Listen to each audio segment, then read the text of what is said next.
Ini merupakan poster tentang pencegahan stunting dari kelompok 217. Untuk penjelasannya, akan dijelaskan teman saya berikut. Halo, Assalamualaikum warahmatullahi wabarakatuh. Perkenalkan, nama aku Fianita Mia Agustin dari kelompok KKN 217 di Kelurahan Desa Mentese. Nah, jadi di sini aku akan membahas tentang stunting. Jadi yang pertama, apa sih stunting itu? Nah, stunting itu di sini adalah kondisi gagal tumbuh pada tubuh dan otak akibat kekurangan gizi sehingga anak itu lebih pendek dari anak seusianya serta memiliki keterlambatan dalam berpikir. Nah, stunting ini tuh punya gejala. Contohnya yang pertama itu anak ini memiliki tubuh yang lebih pendek dibandingkan anak seusianya. Yang kedua, proporsi tubuh yang cenderung normal, namun anak terlihat lebih kecil dari seusianya. Lalu yang ketiga, berat badan yang rendah untuk anak seusianya, dan untuk yang keempat itu ada pertumbuhan tulang anak yang tertunda. Nah, jadi selain gejala stunting, di sini itu stunting itu juga memiliki ada penyebab-penyebabnya. Nah, jadi apa aja sih penyebab stunting itu? Nah, di sini penyebab stunting itu yang pertama itu ada kekurangan gizi dalam jangka waktu yang panjang, dan yang kedua itu ada kebutuhan protein yang tidak terpenuhi. Untuk yang ketiga itu adanya perubahan hormon akibat stres, dan untuk yang terakhir itu sering mengalami infeksi pada awal kehidupan anak. Bagaimana sih cara kita untuk mencegah stunting? Nah, jadi di sini pencegahan stunting itu bisa kita singkat dengan benahi gizi. Nah, untuk yang D itu berikan tablet penambah darah. Jadi kita memberikan tablet penambah darah untuk ibu hamil. Dan untuk yang kedua, yang E, itu edukasi gizi keluarga. Jadi kita mengedukasi setiap keluarga untuk memenuhi gizi ibu hamil atau balita yang baru lahir. Dan setelah itu untuk yang N, nutrisi ibu hamil dan balita kurus. Jadi ketika ada ibu hamil, kita memberikan nutrisi pada ibu hamil tersebut, di antaranya yaitu ada asam folfat, yaitu terdiri dari contohnya ada brokoli, bayam, telur, dan juga daging.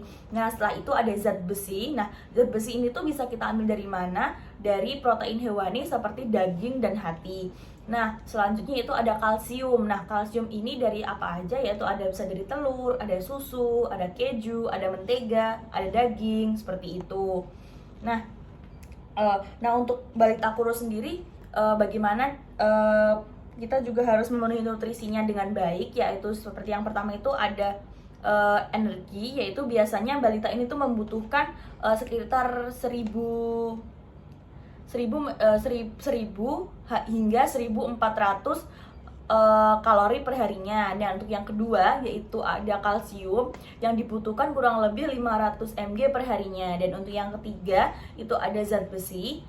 Untuk balita itu membutuhkan biasanya 7 mg perharinya. Dan untuk yang keempat itu ada vitamin C dan juga vitamin D.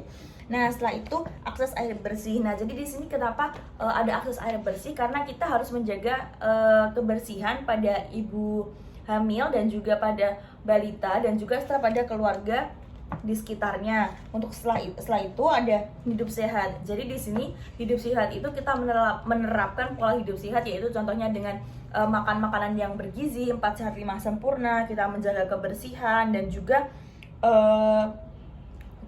kontrol rutin ke dokter, seperti itu. Nah, untuk yang selanjutnya yaitu ada intervensi ibu hamil. Jadi di sini kita memperbaiki kita memberikan edukasi kepada ibu hamil supaya ibu hamil ini memenuhi gizi, mencukupi gizi yang seharusnya ibu hamil tersebut konsumsi, seperti itu.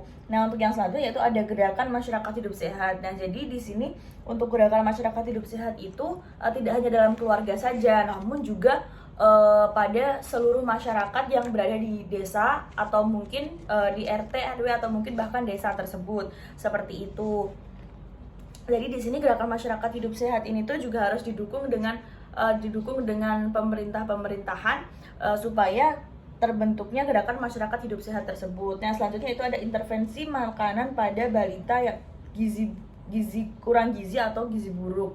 Nah, apa saja sih yang dibutuhin balita ketika pada makanannya tersebut. Nah, jadi ada karbohidrat, lalu juga ada protein, ada juga lemak, ada juga vitamin dan mineral, dan juga ada air. Nah, air ini itu setiap harinya itu baiknya itu ada 2 liter per hari atau setara dengan 8 gelas air seperti itu.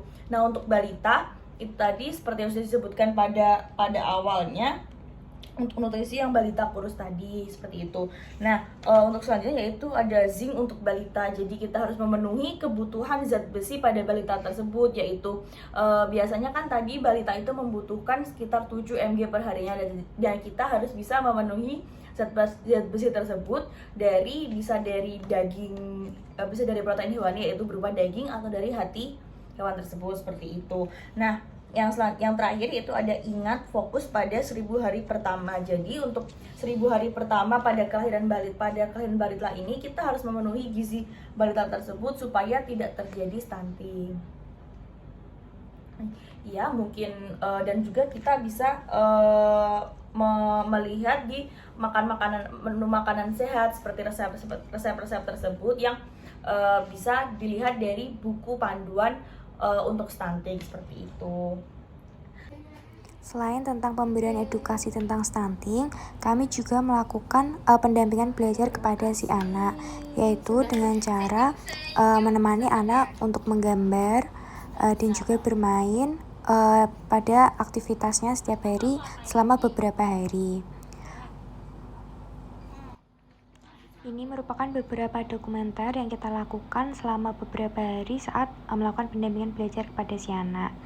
Kita bermain dan juga makan siang bersama. Untuk makan siangnya kita berikan kepada anak itu lauk pauknya sesuai dengan yang ada pada buku stunting, yaitu memenuhi dari gizi si anaknya. Kita juga memberikan cemilan untuk anak, yaitu cemilan sehat dan juga minuman yang sehat. Mungkin itu saja dari kelompok kami. Sekian. Wassalamualaikum warahmatullahi wabarakatuh.